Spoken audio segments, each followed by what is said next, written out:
Well, 2024 is now coming to a close, and wow, it was certainly a year for animated movies. This movie was filled with a lot of sequels, either turning out okay to bad, and then really bad, and then you had some good ones, and you had some in-between movies that actually were very underrated and turned out very good, and I will say that the end of the year went out with a bang.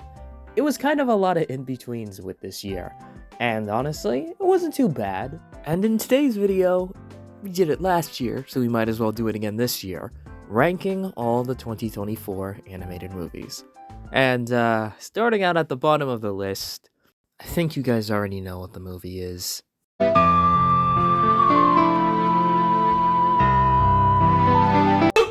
Dehydration gun! So shoot them with the gun! I feel like I'm losing my goddamn mind! Yeah, this movie needs no further introduction. Megamind vs. the Doom Syndicate is a movie that DreamWorks Animation didn't really work on. It was their television division, and mostly Peacock, and it was the biggest slap in the face to the original movie I think I've ever seen from a movie. Shut up!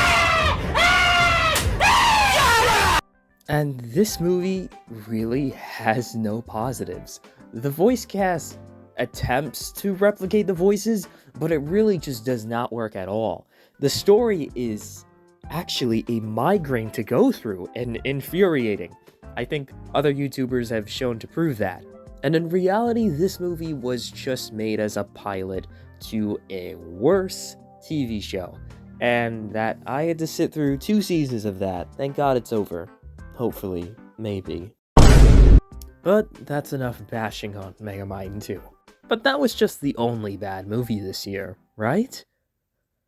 No, I'd be so very wrong.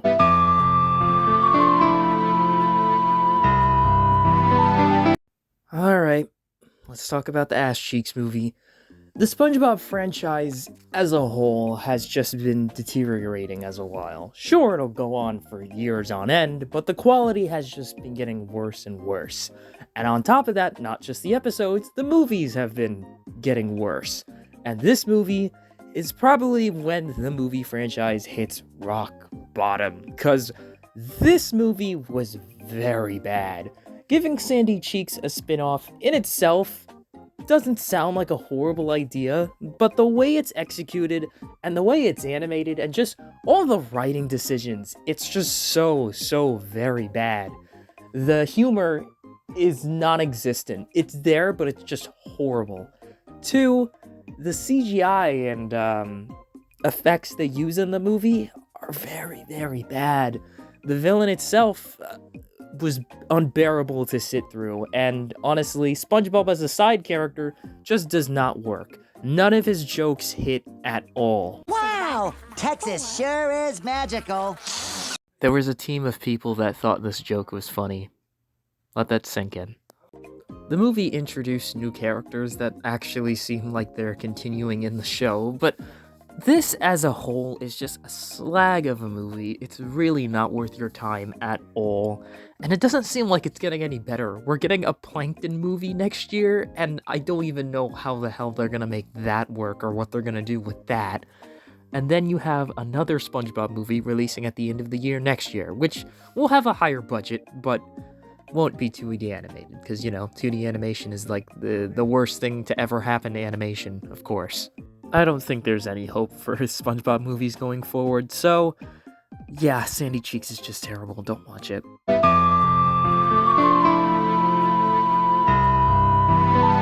Another Netflix animated movie that sucked this year, Thelma the Unicorn.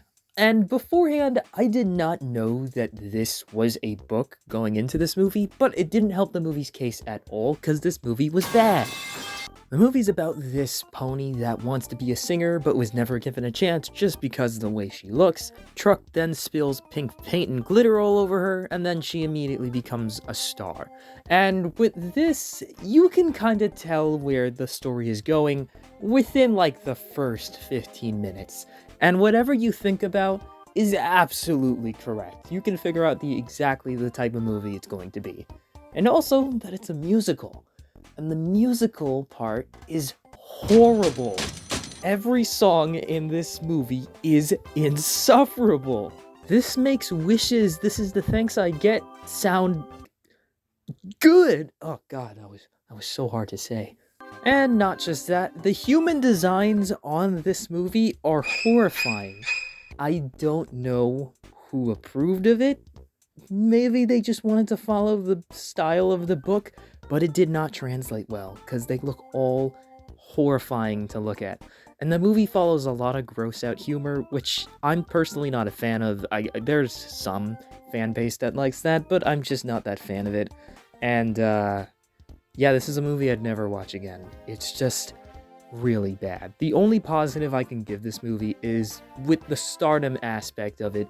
There are some things within stardom and all the things that happen behind the scenes that are negative that they kinda got right. But other than that, the movie's actually really not that good. So, I mean, it's better than Megamind and the Doom Syndicate and Sandy Cheeks, but that's not saying much.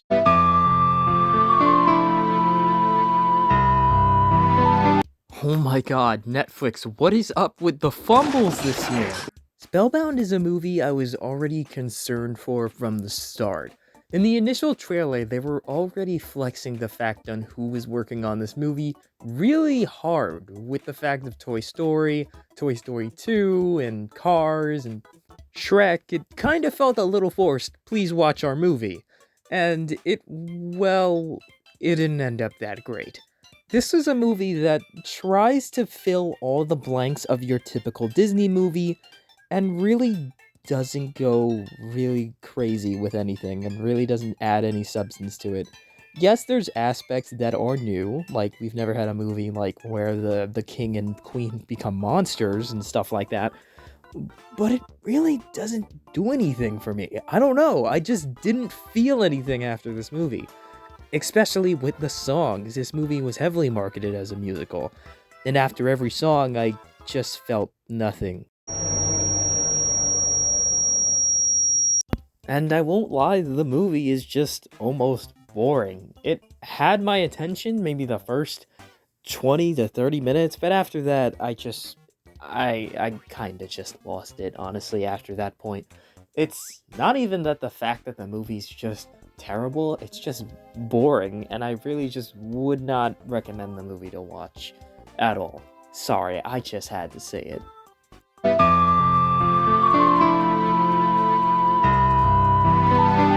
Okay, these two movies are being combined because honestly, they're on the same level.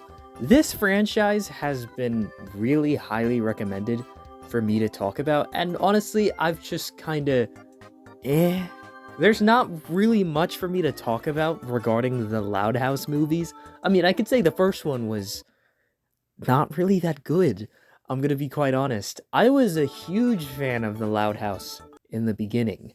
I'll say the first 2 seasons were good, and then after a bunch of voice acting changes, writing changes, it just went downhill. I think there's a pretty recognizable YouTuber that has talked about all the stuff that's happened with the show. But when it comes to its movie form, these 2 movies, the Casa Grandes movie and the No Time to Spy Loud House movie, are both, I guess you can say, improvements from the first movie, but it's not really saying much. The Casa Grandes movie, I can say, is slightly better than No Time to Spy. There's really no substance and anything really great to add from this. I'll say if you're a Loud House fan, it's enjoyable. Like, I myself has watched the show, there are references that I get, but it's just okay. I can't really bash these movies. It's just, they're alright. It's not on the bad spectrum, it's just, it is what it is with these movies at this point. We're moving on, because the farther I go into the Loud House, the more I'm gonna go into the iceberg, and I don't think we want to tread that territory.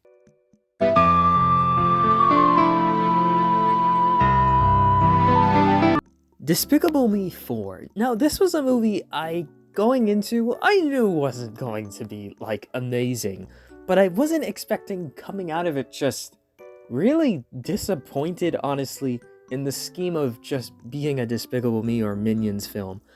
The reason being is the previous movie we got before this, Minions: The Rise of Gru, honestly, it had a big meme writing on it, but if you minus out the meme, you can honestly say, for a Minions film, it's enjoyable. You can watch it and, not have your brain melt from all the jokes. Yes, they're there, but the movie itself actually is a good time sitting with friends and everything. But when it comes to this movie, yes, the marketing went insane. Yes, there was, I guess, a bit of hype with this movie, but not a lot, because it's, the fourth in a franchise. But after walking out of it, there was so much they could have done with the movie. That's the disappointing part. You had Gru having a child. You have this new villain from his past. I mean, being voiced by Will Ferrell. There's a lot you could do with that. But they just really didn't. And the worst part about it is that the movie starts out pretty decently and then goes on this entire side plot with all these alter egos. And it's just a bunch of skits that get to the final plot, and there's a huge chunk where there's nothing really going on. And not a lot of the jokes landed either. My theater was pretty quiet regarding the jokes with this movie.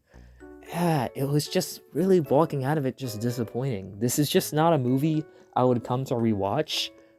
And honestly, I wouldn't really recommend watching Despicable Me 4, because it's just But if you're interested in this franchise, I guess go ahead. But it's just not a movie that, was outstanding or anything. It wasn't good in Minions standards, and that's saying a lot when it comes to that franchise. The Moana miniseries, Moana 2 is not really a movie, but a stitched-together TV series that claims it's a movie. And everybody ate that up, because it's like one of the highest-grossing animated movies of the year, if not getting close to $1 billion. And for that, Disney now knows that they can honestly do whatever and still get away with it. But in this movie's case, it's not a good sequel at all. I'll just say that the plot they were going for here could have had things gone well. If it was a series, you could tell that these new characters they introduced had a lot more going on for them, probably separate episodes dedicated to them. But in a movie form, it was cut down, because then the runtime would be like 2 hours. But, Disney can't have that, so instead, we have really loosely characters that we don't really care about. Maui is barely in the movie, surprisingly, for how much he's marketed on the posters being with Moana. And again, the songs suck. None of the songs here even touch the songs from the original film, and the songs that are just okay are not a lot of them. You maybe have like 2. But other than that, all the songs in this movie are just They're not terrible, but they're just they just exist. They're songs that I honestly, now up since I've seen the movie, do not remember at all. And except for maybe the villain song, but even then, there is no villain in this movie. This movie was heavily marketed with a villain in mind for the film, and then there isn't. And the villain that is in the film doesn't even show up, and shows up in a post-credit scene setting up Moana 3. Does it make sense? No. But it's Disney. You think they care? This movie's gonna make $1 billion. The Garfield movie is a movie that exists.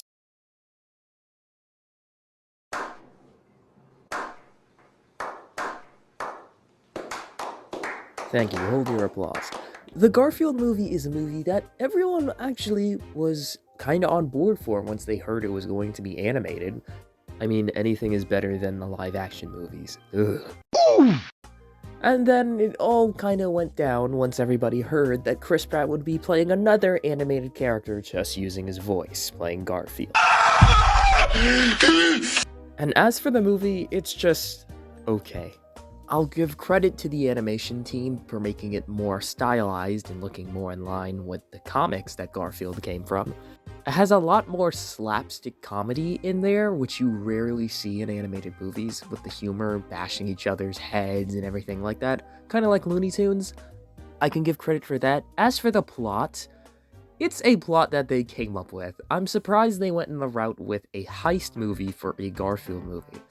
And, it was a heist movie, alright, like they tried to, but honestly, I can't bash this movie too hard because it's a Garfield movie.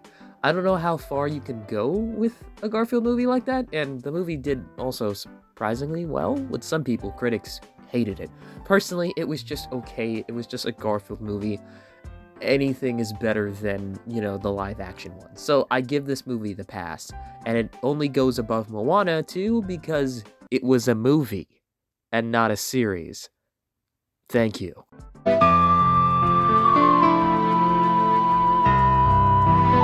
Orion in the Dark is a movie that kinda just popped out of nowhere.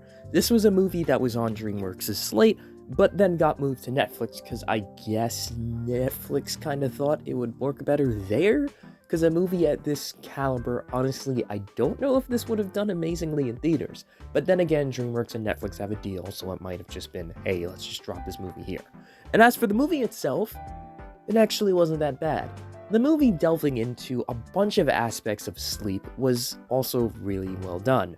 And also just delving into Orion's fears and everything, the concept of, all these different characters was actually pretty well done. And the only minor thing I have to say about this is that the whole final act of the movie just got so wonky. You have to watch the movie to understand. Like, you think the plot is going one way, and it was like, okay, that's how it's concluding, and then it goes another way, and then another way, and then the movie just kind of ends with you being a little confused. Like, it was going really well, but it just ended on a note that wasn't bad, wasn't like anything horrible or anything. It was just weird. It was just a very weird ending that came from this movie. Again, glad to see that they're keeping like the kind of the style from the books here, because this was based off of a book. But the movie itself is not something I'd personally rewatch again. It's just an okay DreamWorks movie.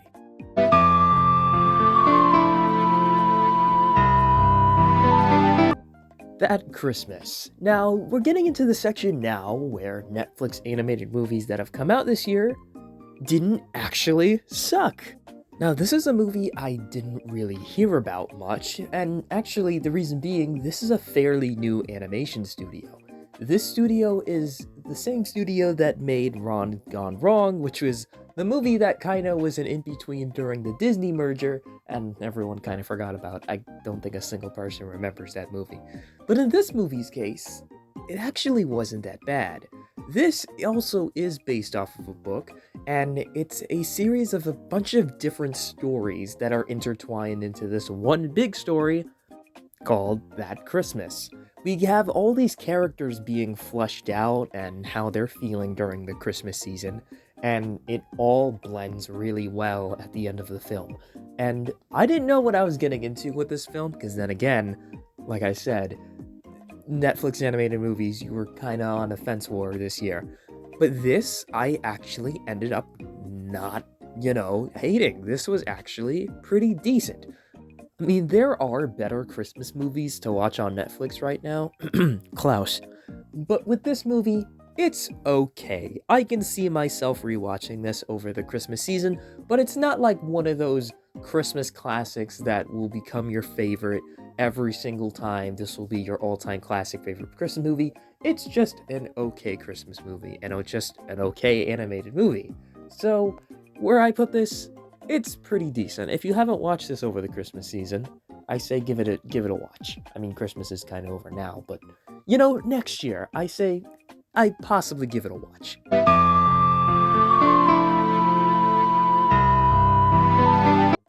Kung Fu Panda 4. Now, this is certainly a decisive film among fans of the franchise, and I can personally say it's not as bad as people made it out to be initially when it first came out. After letting time sit with it, there was a lot of hype with the film initially going with the return of Tai Lung and Shen and Kai, and that all hype kind of was disappointed with that film. And yes, I can say that, yeah, they shouldn't have marketed it like all of them were going to come back specifically with their voice lines besides Tai Lung. But as a Kung Fu Panda movie, it's not terrible. Like, we still haven't had a terrible Kung Fu Panda movie. This is just okay. It's on the weaker side of the franchise, where the story kinda lacks. I'll say the action is still pretty good. Some even probably better than the third film. I'll say the fight choreography was really well done here.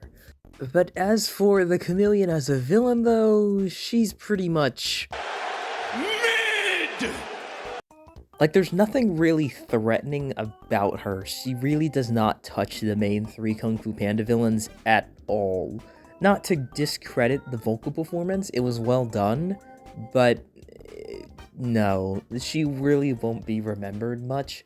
But Kung Fu Panda 4 as a fourth movie in a franchise, the movie franchise is kind of losing its steam, and this movie kind of did show that, but it's not a bad Kung Fu Panda movie, and plus, there's more Kung Fu Panda coming. Hopefully they learn from their mistakes this time around from this movie.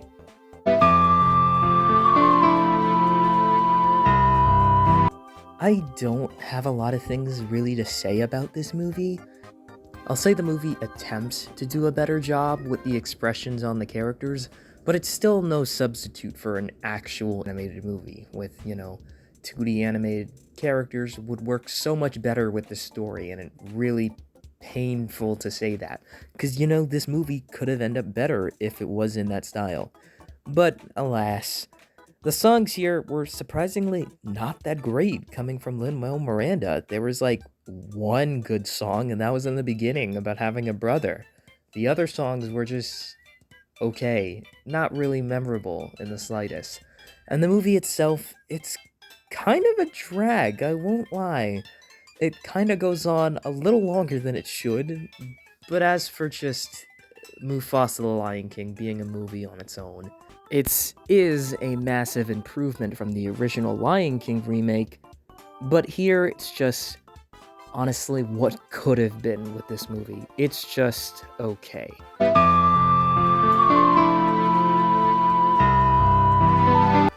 Ultram Man Rising. Now, this was a movie that actually was on my radar for a bit of time. Ultraman is a character from Japan that's been out for quite a long time, since the 1960s, and they've been making an effort to bring it more widely in America. And them bringing Ultraman into an animated movie was actually a really great decision made by the team, because the animation just looks stellar here, and I'll say the action also is really done well here. I am a huge kaiju fan, so seeing this brought to life in this form was a pleasure to see. And as for the story itself, the whole becoming a father of a kaiju plotline actually was done pretty well. I'll say that, the story plot points, from the series were also, not as wacky as the original movies, and that's probably done on purpose, because the original movies can get really wacky. But as for the movie itself, it's actually really good. And as for the end of the movie, I will say the movie kinda drags just a little bit. The movie's at 2 hours, and honestly, for a movie going for this kind of plot, does not need to be 2 hours. It did kind of drag on a little bit, but the movie ends nicely. The animation is really great, and the story actually works really well. So I would recommend this movie to any kaiju fan if they have not seen it. Some people might not get into it, but I think they'll find the center story with this movie really heartwarming, and I hope it gets a sequel sometime in the future, but it's Netflix, so who knows.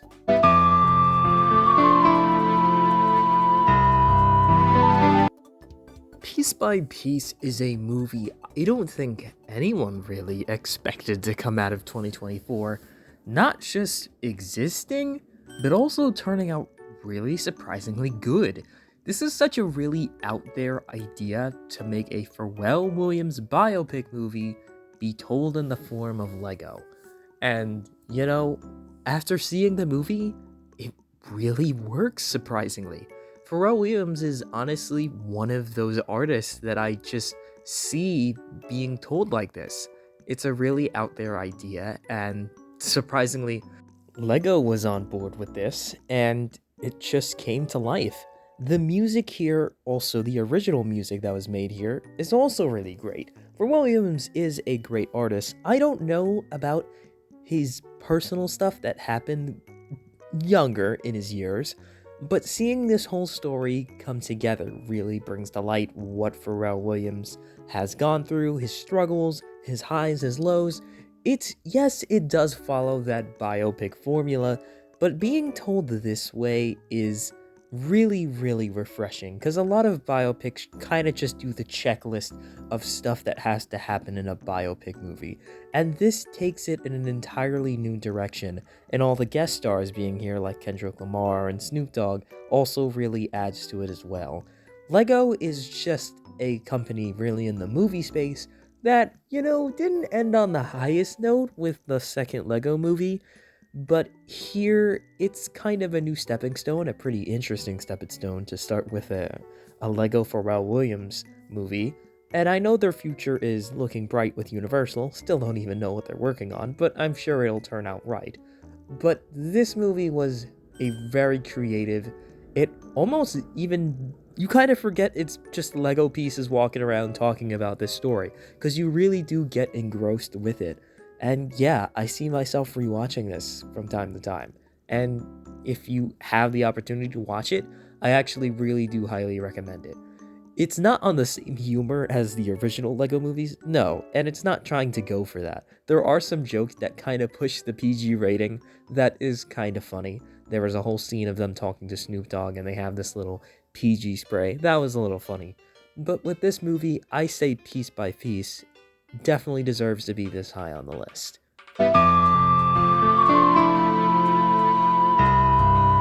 Now this is where we start getting into the real heavy hitters. Inside Out 2, I think everyone can agree, was one of the best animated movies to come out this year. It was honestly the perfect sequel. It took everything that the first movie did really well and expanded on it with the new things that they could do. Inside Out is honestly the perfect movie to get a sequel. Adapting on Riley growing up and all these new emotions coming about, and it was all executed really well. Anxiety is definitely the star of the show. She really brings a lot of new differences to the dynamic of all the emotions, and her character over the course of the movie was just great to experience for the first time. Honestly, after seeing Inside Out 2 is one of those movies, seeing it the first time, you're just in awe of all the new creative things they've done here, especially with the emotional beats at the end, especially with Riley's anxiety attack. It was all done really well, and this is one of the sequel instances where it's really close to being better than the original. And it's right there. I don't think it is, but it's right there. They did a lot of things right here with this movie, and the future of Inside Out couldn't be any brighter, because now it's the highest grossing animated movie of all time, which is just so weird to think about at the same time. But Inside Out 2 was just an amazing film. If you have not checked it out, what are you doing? Go watch it now.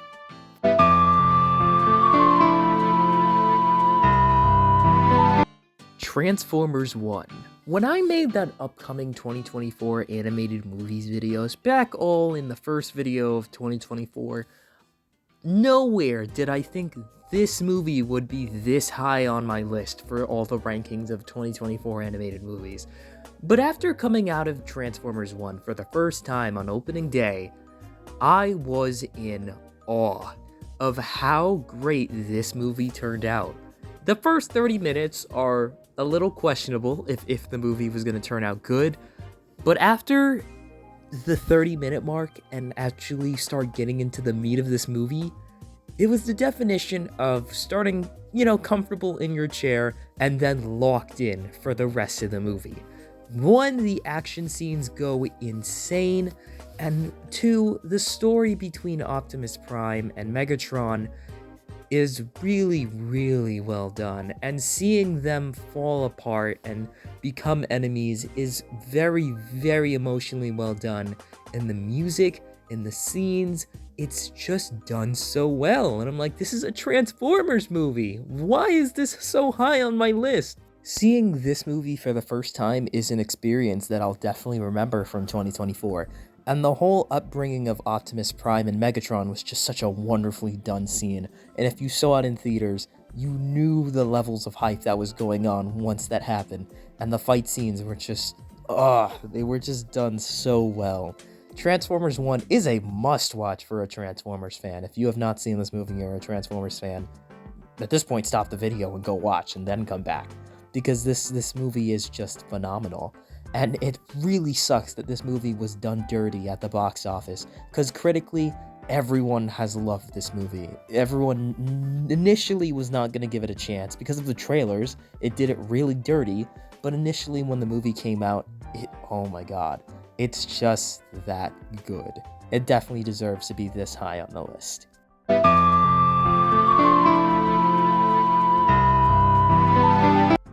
Now wait a minute, hold on. Yes, I know I have explaining to do with this instance. Yes, Sonic the Hedgehog 3 is technically a live-action animation hybrid, but there's enough animated scenes that I think I can include it on this list. Now, if it wasn't, and if it wasn't as animated as this, I would disclose it. It would be in its own separate category. But Sonic the Hedgehog 3 surprisingly has a lot of scenes without humans, so I'll consider it here. But Sonic the Hedgehog 3 is an amazing film. This is a film that started out from a really, really mediocre first film, to me at least, and expanded and made the second movie even better, and then culminating to this third film featuring Shadow, which, if not, probably surpasses the popularity of Sonic the Hedgehog, and does everything right as a video game adaptation, possibly being the best video game movie to date at the moment right now. Shadow's story was also done very well. The story of him and Maria and the tragic backstory that he had was done really well. The fan service was done really well here. And for a Sonic movie that, yes, does have its goofy moments, there are serious moments and emotional moments that will have you here, which I was a little worried about in the beginning, but they were able to balance it out. This is just a love letter to all Sonic fans all around, and even general audiences will get on board with this. And the last 45 minutes, that was pure Sonic goodness. This is a movie people will talk about for years to come.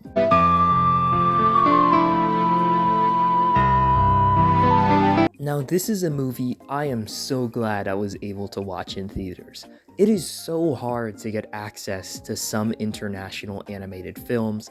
You have to go through pirating websites. It's a struggle. But this film, I'm really glad that it was released in theaters, this being Flow. There was so much passion put into this. From the trailer alone, you could tell that this was something special.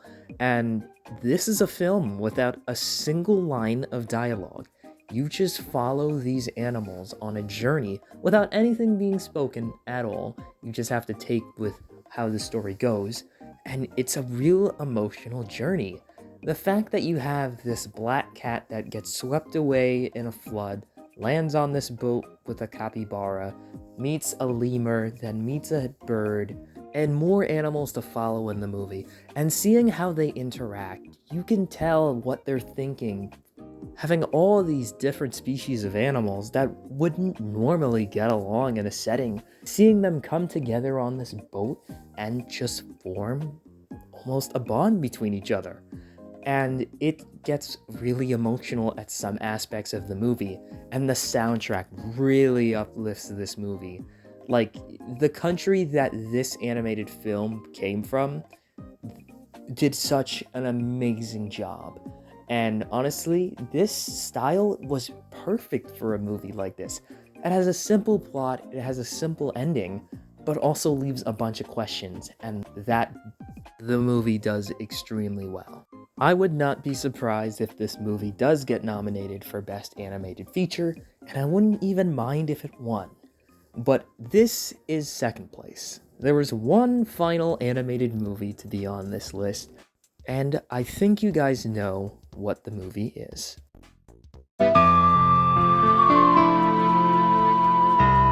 Now, this is a pretty understandable number one, for we're wondering what my number one of the year was going to be. From the first teaser, I think everyone realized, including me, that The Wild Robot was going to be something special from DreamWorks. And DreamWorks adapting this book in particular was going to be a task that DreamWorks have to pull out all the stops for. And with that, they did.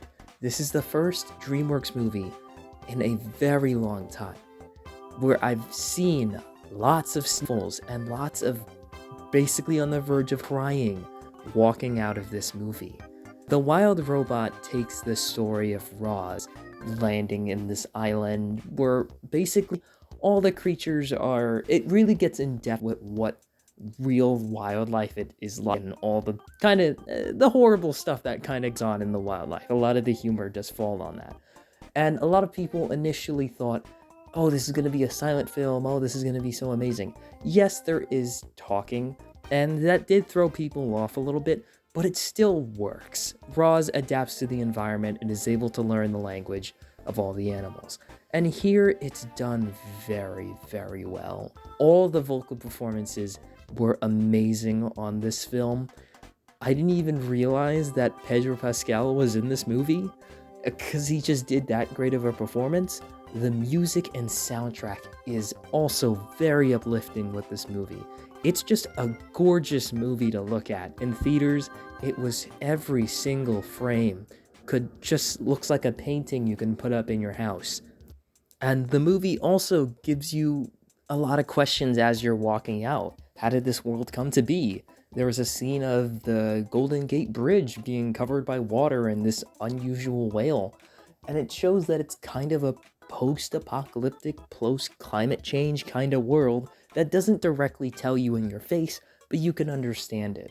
And through this movie, the ending in itself, it ends really nicely. And we meet all these different animals and creatures, and you actually feel for them by the end of the movie. It really takes its time, it's very well paced, it's very stunning on the eyes. I'm just really surprised DreamWorks was the studio to become the best movie of the year, just for me personally. And here, I think the movie's getting a sequel. Some people believe that it's not necessary, but the book does have its own sequel, so that would be nice to see. And yeah, that is my ranking of all the animated movies that have come out this year. Now wait, before the people flood in the comments, yes, I know there are some films that I've missed. It is very hard to get some certain films that I would have to go through pirating websites to get to. And I know they are amazing films from what I've heard in people in the community. But I just can't watch them. I can't watch them legally. And then you have films like Lord of the Rings, which I wasn't able to watch on time, at least before this video was made. And for that, I can say the movie is somewhere in the middle of the ranking. It's not the best from the Lord of the Rings franchise, and the animation itself is, it's okay. But if you were wondering where that movie fell, it was in there. I also didn't include My Hero Academia, You're Next, which is also a movie that's kind of on the weaker side of the My Hero Academia movie franchise. I feel like the last one and the second one were better than this, but it was still good. And I know I'm missing a few more. Chances are I'll just make a short about the movies that I didn't watch, honestly. That's my ranking. What is your ranking? I'm very curious to see what your number one, or, what your ranking these movies in a different order would be for you. Let me know down in the comments, and thank you guys so much for an amazing year of Chili Chili. It's almost at 50,000, which is insane, almost half 100,000 subscribers, and I'm really pushing for 2025 to be an amazing year. And, January is going to be an amazing month, starting off with the dog meat, which is very hyped and a lot of other people. But thank you guys so much for watching, and I'll see you guys in the new year.